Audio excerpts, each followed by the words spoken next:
Hello cravings! Ganito ang gawin nyo para makatipid tayo sa oras at mas mabilis tayong makapag-prepare ng merienda. Maglalaga lang ako dito ng 6 na pirasong itlog. Tapos iluluto natin itong ating chicken breast. Lalagyan natin ng asin at paminta for 25 to 30 minutes para lutong-luto. At kapag malamig na ito, himay-himayin na natin ang ating chicken breast. Ilipat natin sa isang lagayan. Maglalagay din ako dito ng shredded na carrots. Tapos, ang ating cheddar cheese. Lalagyan ko dito ng onion at garlic powder. Paminta, asin, ang ating plain mayo, at saka isang kutsarang condensed milk. Kapag hindi available ang onion powder at saka garlic powder, pwede naman tayong gumamit ng hilaw na onion at ng garlic. Mix well lang natin at ilalagay natin to sa isang container. Ang ingredients nga pala ay ilalagay ko sa last part ng video na ito. At ang next nating gagawin ay ang ating nilagang itlog. Hihiwain ko lang to ng kutsilyo. Pwede kayong gumamit ng tinidor. Basta kayo na ang bahala kung paano nyo to hihiwain ng maliliit.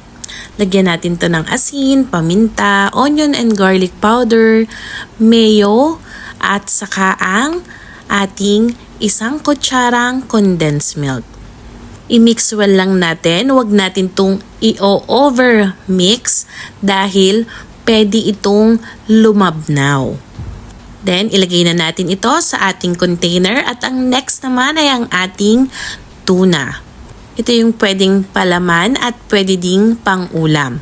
Lalagyan natin ng asin, paminta, onion, and garlic powder, yung ating cheddar cheese, plain mayonnaise, at ang optional lamang na sriracha.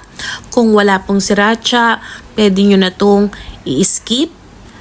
At maglalagay din ako dito ng optional lamang na furikake.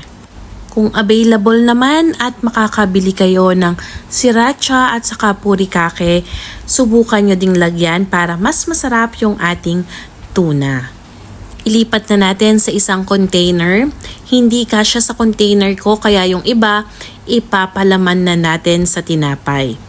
Para mas madali nating makuha ito sa ref, lalagyan natin to ng sticker. Syempre yung ating egg, yung ating tuna, at yung ating chicken. Sana ay masubukan nyo din, cravings, ang ating mga palaman na siguradong makakatipid sa mga oras nating mga nanay. Kung nagustuhan nyo yung ganitong video, paki-like na, pa-comment na rin, at i-share na rin ang ating video. Thank you, cravings!